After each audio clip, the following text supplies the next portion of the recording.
देखो ये वाला क्वेश्चन मैंने होमवर्क दिया था, ये तुम्हारा दो स्विच पे बेस्ड है। वैसे तो देखो लेवल हाई है इसका, बट तुम्हारे इस बार मिड टर्म में दो स्विच पे बेस्ड क्वेश्चन आया था तो मैंने करवा रही हूँ। ओके, जनरली नहीं आता, मतलब अगर तुम पूछोगे कि आता है या नहीं आता, बहुत फ्रिक्वेंटली नहीं आता। अगर इन्होंने पेपर मुश्किल बनाना होगा तो ये देंगे। दूसरी कंडीशन इन्होंने t इक्वल टू 0 एक स्विच में दे दिया और दूसरे स्विच में t इक्वल टू 0.5 सेकेंड दे दिया। तो ये भी थोड़ा सा बच्चे यहाँ पे कंफ्यूज हो गए थे कि अगर टाइम दिया होगा तो उसके अकॉर्डिंग हम कैसे ऑपरेट करेंगे, राइट। तो स्टेप्स के अकॉर्डिंग ही चलते हैं। जैसे मैंने बताया था स्टेप नंबर 1, स्टेप नंबर 1 मैंने क्या बोला था, देखो मैंने यहाँ पे स्टेप्स भी लिखवाए थे। We are doing this by using classical method, right. Classical method से है। तो स्टेप नंबर 1 हमारे पास क्या होता है, that at t equal to 0 minus पे हमें सर्किट क्या करना होता है, ड्रॉ करना होता है। सर्किट ड्रॉ करके हमें क्या निकालनी होती है, इनिशियल कंडीशन निकालनी होती है। इनिशियल कंडीशन में अगर इंडक्टर है तो हमारे पास क्या निकलेगा, करंट निकलेगा, ठीक है। तो पहला स्विच बताओ, t इक्वल टू 0 पे ये स्विच तुम्हारा क्लोज हो रहा है, तो t इक्वल टू 0 माइनस पे स्विच क्या होगा, ओपन होगा या क्लोज होगा।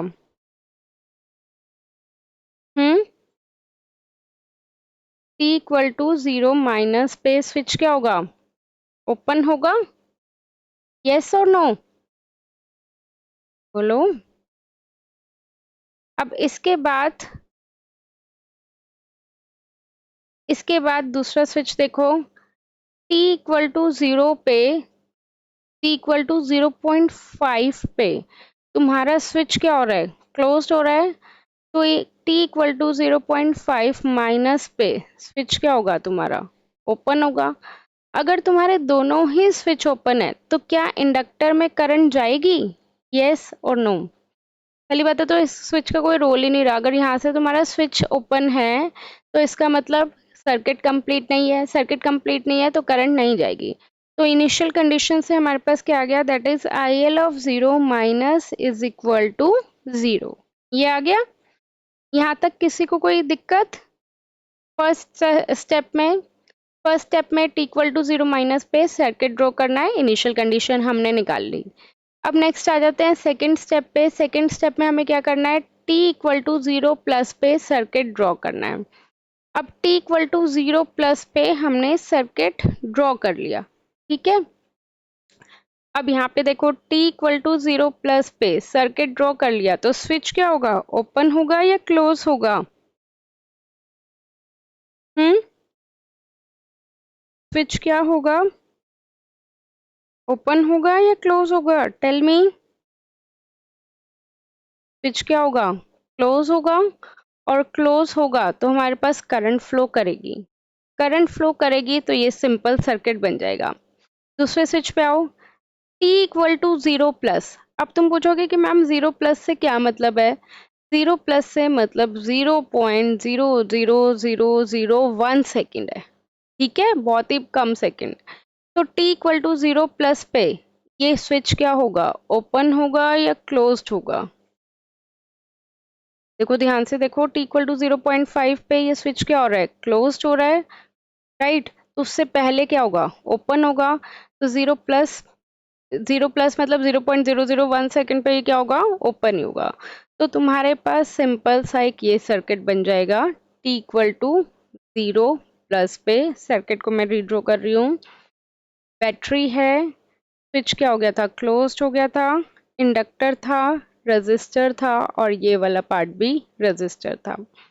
यहाँ पे हमारे पास 48 वोल्ट, 1 हेनरी, 1 ओम और ये कितना दिया हुआ है, 4 ओम।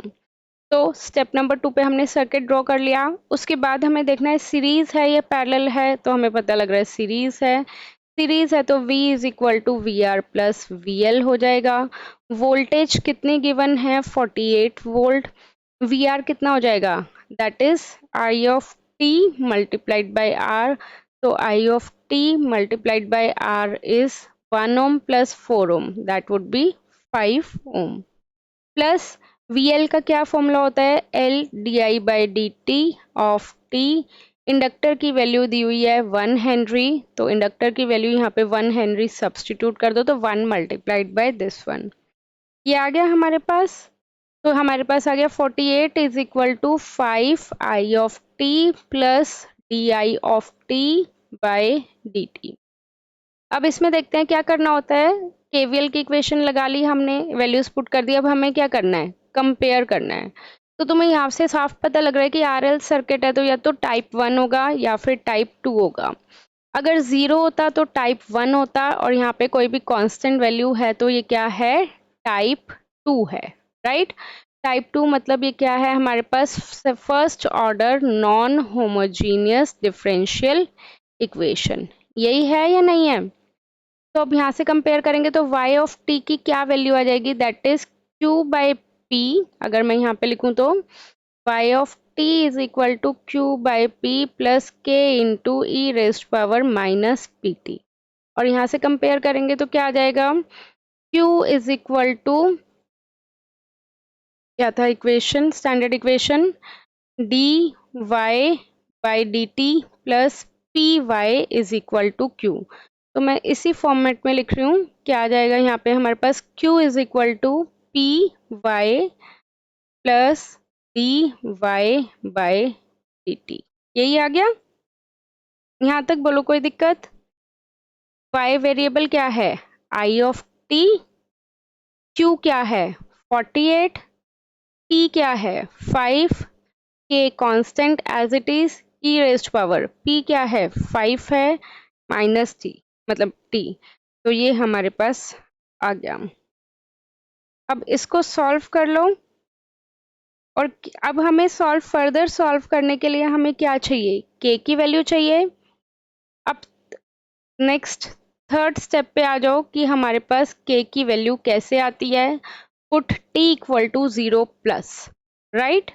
तो हमें क्या करना है, k की वैल्यू निकालने के लिए t equal to 0 plus put करना है, कौन सी इक्वेशन पे, जो हमने केवीएल से इक्वेशन बनाई है। तो बेसिकली इस इक्वेशन में तुम्हें t equal to 0 plus put करना है। 48 तुम्हारे पास एज इट इज है, 5 i of 0 plus plus D I of 0 plus divided bye D T, correct. ठीक है, बोलो यहाँ तक कोई दिक्कत, पहले तो यहाँ तक कोई बताओ। तो देखो k की वैल्यू हमें निकालने के लिए i ऑफ t पता करना है, तो इस कंडीशन में भी हम क्या पुट करेंगे, t इक्वल टू 0 प्लस। तो ये कितना हो गया, i of 0 plus is equal to 48 divided by 5 plus k into E raised power minus 5 into 0। तो माइनस 5 इंटू 0 कितना हो गया, माइनस 0, मतलब एनीथिंग रेस्ट पावर 0 इज 1। तो ई रेस्ट पावर 0 कितना हो गया, हमारे पास 1 हो गया, हो गया।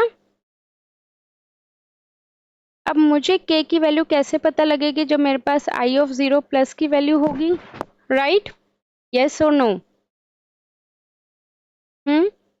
अब i ऑफ 0 प्लस की वैल्यू कहाँ से आएगी, इनिशियल कंडीशन से।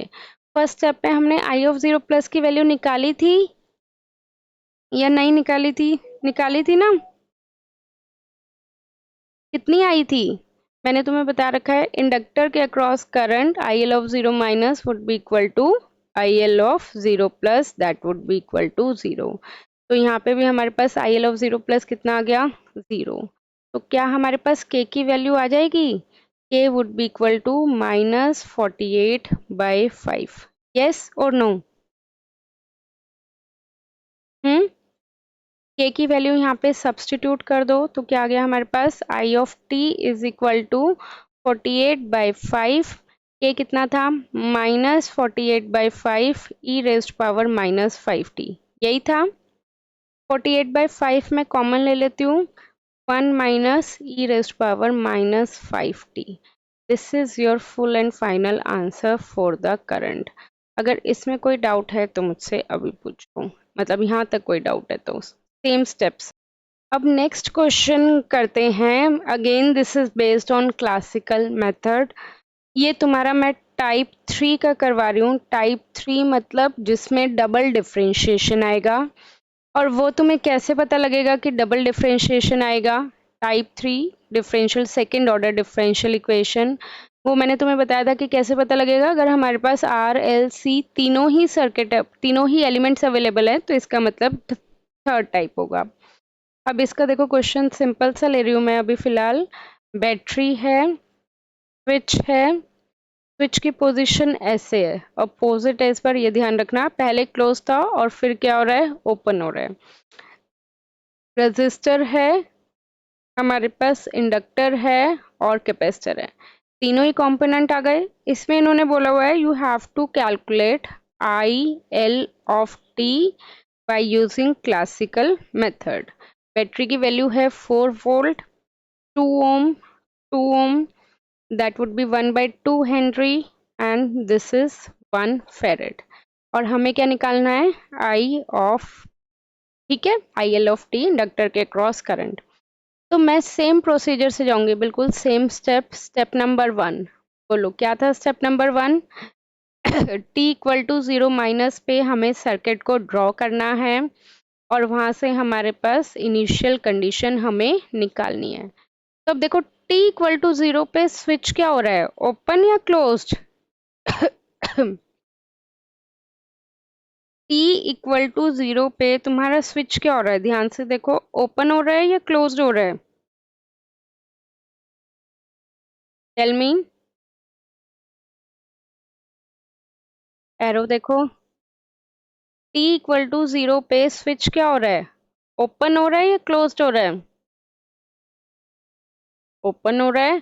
इसका मतलब उससे पहले क्या था, क्लोज था। तो t इक्वल टू 0 माइनस पे जो भी तुम्हारा स्विच है वो क्या रहेगा, क्लोज रहेगा। यही कंक्लूजन आया कि t इक्वल टू 0 पे तो ओपन हो रहा है, इसका मतलब उससे पहले क्लोज रहेगा। क्लोज रहेगा तो तुम्हारा डायग्राम कुछ इस तरह का बन जाएगा। अब मैंने तुम्हें एक चीज और बताई थी, इंडक्टर का किसकी तरह बिहेव करता है, प्लेन वायर की तरह, राइट। और कैपेसिटर किसकी तरह बिहेव करता है, ओपन सर्किट की तरह, क्योंकि इंडक्टर इंडक्टर नहीं रह जाता, कैपेसिटर कैपेसिटर नहीं रह जाता। इंडक्टर शॉर्ट सर्किट की तरह बिहेव करता है, कैपेसिटर ओपन सर्किट की तरह। तो मैंने कर दिया इंडक्टर शॉर्ट की तरह और कैपेसिटर ओपन की तरह। यहाँ तक टेल मी, एनी डाउट? हम्म, देखो ये स्विच की पोजीशन ना थोड़ी सी अलग है। जनरली जो तुमने क्वेश्चंस पढ़े हैं ना वो इस टाइप के पढ़े हैं, लाइक सपोज आर है और एल है, ऐसे पहले क्या हो रहा था, ओपन था, और टी इक्वल टू 0 पे क्या होता है, क्लोज्ड होता है। एरो से देखो, टी इक्वल टू 0 पे क्या हो रहा है, वो क्लोज्ड हो रहा है। इसका मतलब पहले क्या था, ओपन। 95% टाइम तुमने ये वाले स्विच पढ़े हैं, बट अब इस केस में कंडीशन इन्होंने डिफरेंट कर दी, कंप्लीटली अपोजिट कर दी। अब इन्होंने क्या कहा, t इक्वल टू 0 पे, मतलब पहले क्या था, क्लोज था, और t इक्वल टू 0 पे तुम्हारा स्विच क्या हो रहा है, ओपन हो रहा है। तो देखो एरो से ही पता लग रहा है इसमें क्या है, पहले खुला हुआ था बाद में बंद हुआ है, इसमें पहले बंद था बाद में खुला हुआ है, ठीक है। तो एरो को देखना हमेशा, तो उसके अकॉर्डिंग तुम्हें पता लग जाएगा कि 0 माइनस पे क्या कंडीशन होगी और 0 प्लस पे क्या कंडीशन होगी। इस स्विच को रटने की कोशिश मत करना कि खुला हुआ है तो ऐसे कर लेते हैं, नहीं, वो चेंज कर देंगे, मैनिपुलेशन कर देंगे, नहीं पकड़ पाओगे फिर तुम उन्हें। तो ये है। अब इनिशियल कंडीशन में स्टेप्स के अकॉर्डिंग हमें क्या निकालना होता था, इंडक्टर है तो करंट निकालनी है। तो यहाँ पे हमें क्या निकालनी है, इंडक्टर के अक्रॉस करंट। तो यहाँ पे इंडक्टर के अक्रॉस करंट मतलब आई एल ऑफ 0 माइनस कितनी होगी, क्या इस ब्रांच में जहाँ पे इंडक्टर था कोई करंट जा रही है, नहीं जा रही, तो इंडक्टर के अक्रॉस करंट कितनी होगी, 0 एम्पियर, राइट। तो क्या मैं ये लिख सकती हूँ, I L of 0 minus would be equal to I L of 0 plus would be equal to 0 ampere, लिख सकते हैं, यस और नो? अब इसके बाद इनिशियल कंडीशन देखो, कैपेसिटर है तो हमें कैपेसिटर की भी तो निकालनी पड़ेगी ना। और कैपेसिटर के अक्रॉस मैंने तुम्हें बताया था कि क्या निकालते हैं, वोल्टेज। इंडक्टर की हमेशा करंट निकलती है, कैपेसिटर की हमेशा वोल्टेज निकलती है। तो वोल्टेज अक्रॉस कैपेसिटर मतलब वी सी ऑफ 0 माइनस की वैल्यू हमें निकालनी है। अब ध्यान से देखना ये कैसे निकलेगी। यहाँ पे कैपेसिटर था ए पॉइंट पे और बी पॉइंट पे, यहीं पे था ना कैपेसिटर जो ओपन सर्किट करा है। तो VC ऑफ 0 माइनस बेसिकली क्या होगा, VAB होगा या नहीं होगा। इसका मतलब क्या है कि कैपेसिटर में पहले से इनिशियली एनर्जी कितनी स्टोर है। अब ये कैसे निकलता है वोल्टेज, इंडक्टर की करंट तो तुम निकाल लेते हो सिंपल सी, बट वोल्टेज कैसे निकलती है हमेशा ध्यान रखना, थेवेनिन वोल्टेज से। जो तुमने प्रोसीजर पढ़ा था थेवेनिन वोल्टेज के लिए, वही प्रोसीजर यहाँ पे होगा। याद है थेवेनिन? हम्म। तुम्हें अगर सपोज यहाँ पे वी ए बी की वैल्यू निकालनी है, तो मैं क्या कहती थी कि तुम ए पे खड़े हो और जाना कहाँ पे है, बी पे। ए से कहाँ जाओगे, सी पे। सी से कहाँ जाओगे, डी पे। डी से कहाँ जाओगे, बी पे। राइट। वीएससी कितना हो गया, 0, क्योंकि ये ओपन सर्किट है, करंट ही नहीं जा रहा तो वोल्टेज भी नहीं होगी। यहाँ पे कोई भी रेजिस्टर नहीं है, करंट नहीं जा रहा तो 0 हो गई। पीसीडी को हम क्या लिख सकते हैं, ICD into RCD, ohms law के अकॉर्डिंग। आरसीडी गिवन है 2 ओम है। अगर मुझे आईसीडी पता लग जाए कि करंट अक्रॉस सीडी ब्रांच में कितना जा रहा है, तो हमारा काम बन जाएगा, वीएबी की वैल्यू आ जाएगी। तो देखो 4 वोल्ट की तुम सप्लाई दे रहे हो, 4 ओम तुम्हारा रजिस्टर है, तो 4/4 करंट कितना हो गया, 1 हो गया, क्योंकि ओम्स लॉ के according V by R, I is equal to V by R. Voltage कितना है 4, रेजिस्टेंस दोनों सीरीज में है तो 4, 1 एम्पियर तो 1। तो यहाँ से हमारे पास VAB की वैल्यू कितनी आ गई, 2 वोल्ट। तो technically VC of 0 minus is equal to VC of 0 plus is equal to 2 volt आ गई। ये आ गई तुम्हारी इनिशियल कंडीशन। अभी तक जितने भी मैंने क्वेश्चंस करवाए हैं सारे तुम्हारे इंडक्टर पे बेस्ड करवाए थे, तो हमने करंट निकाल रहे थे IL ऑफ 0 माइनस। ये एक पहला क्वेश्चन आया कैपेसिटर पे बेस्ड, तो कैपेसिटर क्या होता है, तो हम इनिशियल कंडीशन के नाम पे VC ऑफ 0 माइनस निकालते हैं। और VC ऑफ 0 माइनस हमेशा कैसे निकालेंगे, जैसे हम थेवेनिन थ्योरम में VTH निकालते थे। ये ध्यान से देखो एक बार।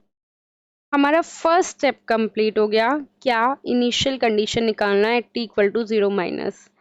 स्टेप नंबर 2 में हमें क्या करना होता है, हमें t इक्वल टू 0 प्लस पे सर्किट ड्रॉ करना है, और वहां से हमें देखना है कि सीरीज है या पैरेलल है। तो t इक्वल टू 0 पे तुम्हारा स्विच क्या हो रहा है, ओपन हो रहा है, तो डायग्राम रीड्रॉ कर लो। t इक्वल टू 0 पे तुम्हारा स्विच क्या हो रहा है, ओपन हो रहा है। ओपन हो रहा है तो कनेक्शन ये रहेगा, और हमारे पास ये बनेगा, यही बनेगा या नहीं बनेगा। इक्वल टू 0 पे क्या हो रहा है, स्विच ओपन, तो इसका मतलब कनेक्टेड नहीं है। अब इसका मतलब बैटरी भी कनेक्टेड नहीं है, बैटरी को हटा दो। ठीक है। इसका मतलब ये वाला रजिस्टर भी कनेक्टेड नहीं है, तो ये वाला रजिस्टर भी हटा दो। ये वाला रजिस्टर कनेक्ट है इंडक्टर के साथ, ये वायर भी नहीं है। तो basically t equal to 0 plus पे तुम्हारा सर्किट सिर्फ इतना सा ही रह जाएगा। अब तुम पूछोगे कि मैम आपने ये वाला सर्किट क्यों लिया, लेफ्ट वाला क्यों नहीं लिया, या ये भी तो हटा सकते थे। देखो हमसे जो पूछा जाएगा हम उसे ही कंसिडर करेंगे ना। इन्होंने करंट पूछा हुआ है, तो करंट जिस जो कर चीज पूछी हुई है वो तो हम नहीं हटा सकते। अब ये बताओ मुझे, ये 2 ओम, 1/2 हेनरी और 1 फेरेड, ये तीनों सीरीज में हैं या पैरेलल में हैं। हम्म। तीनों ये सीरीज में है ना, सीरीज में है तो क्या लगेगा, KVL, that is V is equal to VR plus VL plus VC। अब इसमें क्या कोई सप्लाई वोल्टेज है, इस सर्किट में क्या कोई सप्लाई वोल्टेज है, नहीं है, 0। VR कितना हो जाएगा, I of t multiplied by R। VL कितना हो जाएगा, L di/dt प्लस, ठीक है, L di/dt। VC का क्या फॉर्मूला होता है, 1/c integral of I of t dt plus initial condition की, इसमें हमारे पास वैल्यू आई है 2 वोल्ट, तो हम इनिशियल कंडीशन की वैल्यू भी कंसिडर करेंगे 2 वोल्ट। 0 होती है तो हम छोड़ देते हैं, बट अगर इनिशियल कंडीशन की कुछ वैल्यू आई है तो उसके साथ वो भी कंसिडर करेंगे। वैल्यू सब्सटीट्यूट कर दो, आई ऑफ टी, आर कितना है 2 है तो 2 I ऑफ टी, एल कितना है 1/2 di/dt प्लस सी कितना है 1/1 farad integral of I of T dt plus VC of 0 minus हमने ऑलरेडी निकाल लिया था, दैट इज 2। बोलो यहाँ तक कोई दिक्कत। हम्म। Is equal to 0। अब ये इक्वेशन देख के बताओ, क्या ये इक्वेशन किसी भी टाइप से मैच कर रही है?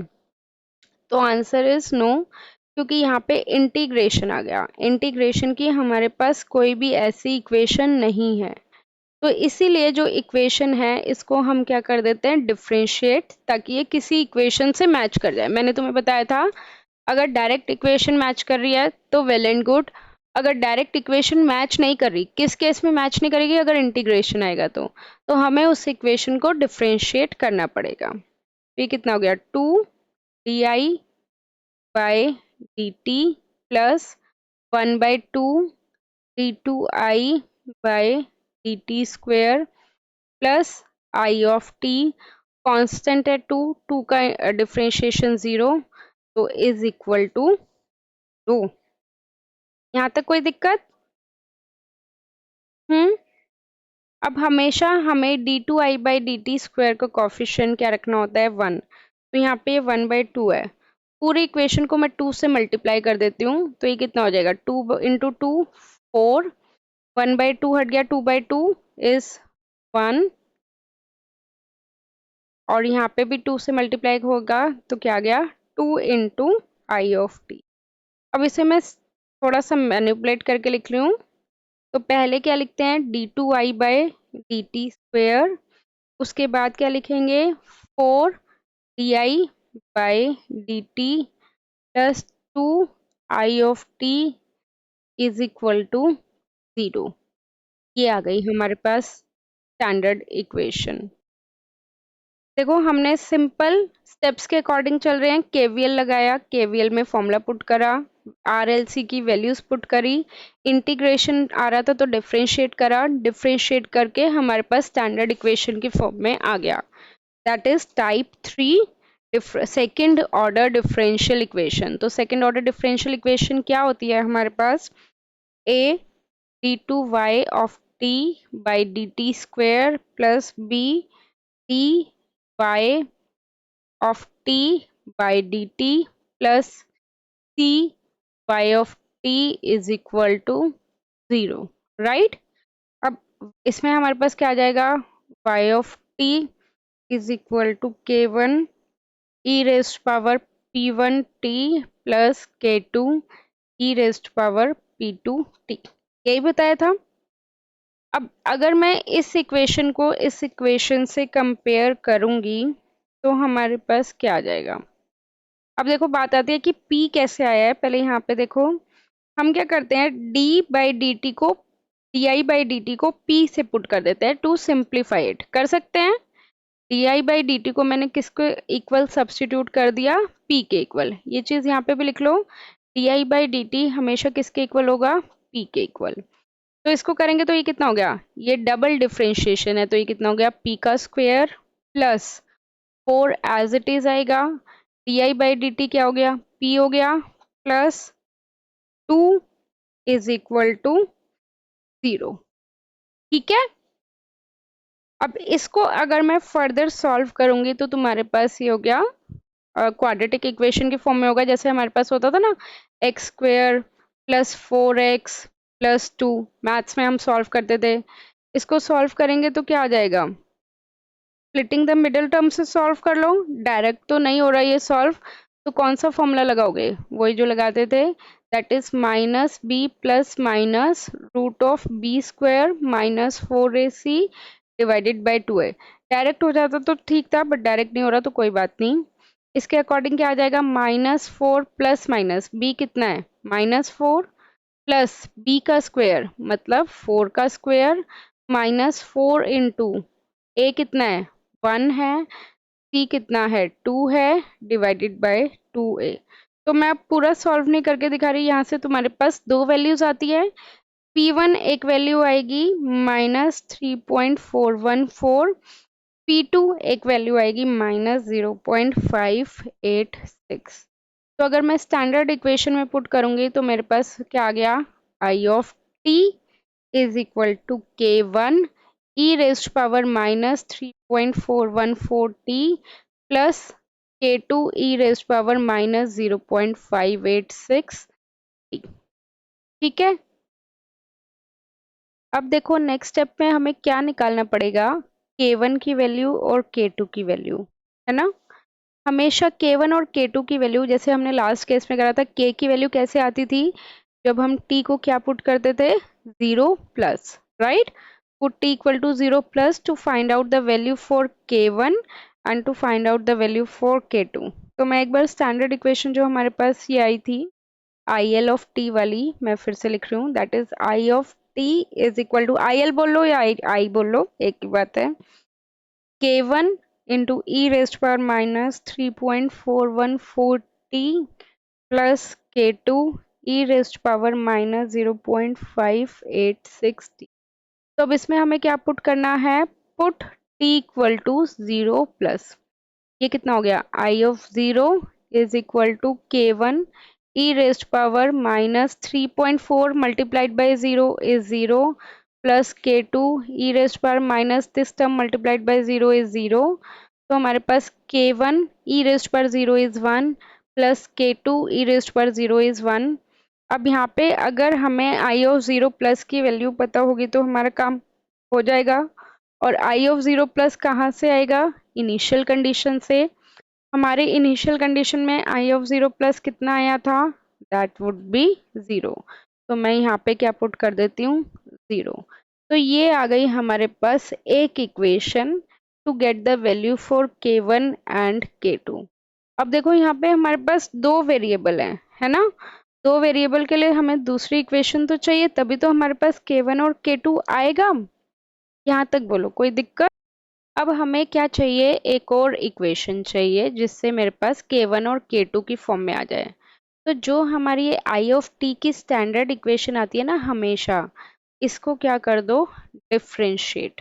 Okay, to get the second equation for K1 and K2। एक तो हमारे पास ये इक्वेशन आई थी, इसमें हमने T इक्वल टू 0 प्लस कर दिया। अब इस इक्वेशन को डिफरेंशिएट कर दो तो क्या आ जाएगा, di by D T is equal to K1 constant है। तुम्हें पता है कि अगर e रेस्ट पावर 2x है तो उसको डिफरेंशिएट करेंगे तो 2 आगे आ जाता है कांस्टेंट, और e raised power 2x as it is रह जाता है। ऐसे ही करते थे ना। तो अब यहाँ पे भी देखो एक्सपोनेंशियल के टर्म्स में है तो -3.414 आगे आ जाएगा, -3.414, और e raised power -3.414t as it is रह जाएगा। फिर से अगर हम यहाँ के इस इक्वेशन को डिफरेंशिएट करेंगे तो K2 कांस्टेंट है, एज इट इज रह जाएगा। देन ये कांस्टेंट मल्टीप्लाइड बाय -0.586 इंटू ई की पावर -0.586 t, ये एज इट इज रह गया। ठीक है, क्लियर। अब फर्दर सॉल्व कर लेते हैं। di by dt is equal to -3.414 K1 e raised power -3.414t -0.586 K2 e raised power -0.586t, ये आ गया। अब फिर से हमें जो डिफरेंशिएशन वाली इक्वेशन आई है इसमें क्या करना पड़ेगा, t की वैल्यू 0 प्लस, तो di of 0 plus divided by dt is equal to -3.414 K1 e raised power 0, right, क्योंकि t है, t को 0 पुट करेंगे तो e रेस्ट पावर 0, फिर से -0.586 K2 e raised power 0 and anything rest power 0 is 1। तो यहाँ पे ये e raised power 0, e raised power 0 मैंने हटा दिया। तो ये आ गई हमारे पास K1 और K2 की फॉर्म में इक्वेशन। अब देखो अगर मुझे di by D T at 0 plus की वैल्यू पता लग जाए तो हमारा क्या K1 और K2 आ जाएगा। एक इक्वेशन तो हमारी यहाँ से आ गई थी K1 और K2 की फॉर्म में, एक इक्वेशन हमारी यहाँ से आ गई डिफरेंशिएट करके K1 और K2 की फॉर्म में। अब सिर्फ मुझे एक काम करना है, di by D T at 0 plus ये वाली वैल्यू का पता करना है। नेक्स्ट अब हमें क्या निकालना है, di बाई डी टी की वैल्यू। एक चीज देखो, क्वेश्चन में ये बनाई नहीं है, यहाँ पे कैपेसिटर के अक्रॉस इन्होंने प्लस और माइनस साइन दिया हुआ है। ठीक है, मैं सॉरी बनाना भूल गई। तो बेसिकली यहाँ पे इन्होंने plus minus BC of t दिया हुआ है। अब अगर एक चीज ध्यान से देखोगे कि करंट इनका कैसे जा रहा है, ऊपर से नीचे, और कैपेसिटर में जो वोल्टेज स्टोर है वो कैसे, उसका करंट कैसे जाएगा, नीचे से ऊपर। तो दोनों की डायरेक्शन सेम है या अपोजिट है? देखो इसका करंट कैसे जा रहा है, ऐसे, है ना, और कैपेसिटर में पॉजिटिव ऊपर है, तो तुम्हें पता है करंट कहाँ से निकलता है, पॉजिटिव से निकलता है, तो ऊपर हो गया। तो दोनों की डायरेक्शन सेम है या अपोजिट है, ये बताओ। अपोजिट है, एक जा रहा है ऊपर से नीचे, एक जा रहा है नीचे से ऊपर। तो हम ये कह सकते हैं इसकी वोल्टेज और इसकी वोल्टेज दोनों क्या होगी, अपोजिट होगी। VC of zero minus is equal to VL of zero minus, होगा या नहीं होगा? क्यों? जीरो प्लस पे है ना circuit, sorry, VC of zero plus is equal to VL of zero plus, minus, minus के साइन के साथ। क्यों? क्योंकि दोनों की डायरेक्शन क्या है, अपोजिट। अब मैं यही इक्वेशन यहाँ पे लिख रही हूँ, क्या थी, VC of zero plus is equal to VL of zero plus, दोनों की डायरेक्शन अपोजिट है तो क्या आ जाएगा, नेगेटिव साइन। तो वैल्यू सब्स्टिट्यूट कर देते हैं, माइनस का minus, VC of zero minus initial condition से हमने निकाला था, कितना आया था, 2 वोल्ट, फर्स्ट स्टेप में निकाला था ना, यहाँ पे आ गया, निकाला था ना, ठीक है। ये 2 वोल्ट, वोल्टेज अक्रॉस इंडक्टर का क्या फॉर्मूला होता है, LdI/dt, जीरो प्लस पे है तो जीरो प्लस। अब अगर हम यहाँ पे L की वैल्यू पुट कर दें, इंडक्टर की वैल्यू कितनी दी हुई है इन्होंने, दैट इज 1/2 हेनरी। तो इंडक्टर की वैल्यू यहाँ पे पुट कर देते हैं 1/2 हेनरी, तो यहाँ पे कितना आ जाएगा, -4 DI/dt ऑफ जीरो प्लस। तो जो हमें चाहिए था वो हमें मिल गया, हमें क्या चाहिए था, DI/dt एट जीरो प्लस, और वो हमें मिल गया DI/dt at zero plus, that is -4। तो मैं इसके नीचे लिख लूँ, -4 is equal to -3.414 K1 -0.586 K2। दो इक्वेशन, दो वेरिएबल। फर्स्ट इक्वेशन ये थी 0 equal to K1 plus K2, second equation हमारी ये थी -4 is equal to this one, और K1 और K2 की वैल्यू हमारे पास यहाँ से आ जाएगी। सॉल्व तुम कर लेना, मैं आंसर बता रही हूँ, 1.414 will be K1, K2 is -1.414, ठीक है। बस K1 की वैल्यू यहाँ पुट कर दो, K2 की वैल्यू यहाँ पुट कर दो, जो हमारी IT की स्टैंडर्ड इक्वेशन आई थी, that will be your final answer. तो final answer is IL of t is equal to 1.414 e raised to power minus 3.414 t minus e raised to power minus 0.586 of t ampere. That is your final answer. एक बार शांति से बैठ के घर पे ये वाला question करना, ठीक है। कहीं भी दोबारा अटकोगे तो ये देख लेना। अब एक होमवर्क में मैं क्वेश्चन दे रही हूँ, ये तुम्हारा लास्ट ईयर एंड टर्म में आया हुआ है, क्लासिकल मेथड से ही करना था, उन्होंने बोला था, मतलब ये तुम्हें अभी क्लासिकल मेथड से ही करना है, रजिस्टर है ये, इजी है, RL है तो टाइप 1 या टाइप 2 में जाएगा, टाइप 3 थोड़ा सा मुश्किल हो जाता है। बस इसमें तुम्हें एक दिक्कत लगेगी, क्या, इन्होंने वैल्यूज नहीं दी, तुम्हें R1 R2 और L की टर्म्स में ही सॉल्व करना है। इन्होंने बोला हुआ है we need to calculate current I of, ये तुम्हारा होमवर्क है, ट्राई करना, हो गया तो ठीक है, नहीं हुआ तो इसका मतलब तुम्हें क्लासिकल मेथड के क्वेश्चंस की प्रैक्टिस की जरूरत है, ओके। और एक होमवर्क में, एक मिनट, एक होमवर्क में ये वाला क्वेश्चन दोबारा से करके देखना, बिल्कुल शांति से बैठ के क्वेश्चन उतार लेना और अपने आप करना, कहीं अटकोगे तो इसका मतलब तुम्हें प्रैक्टिस की जरूरत है।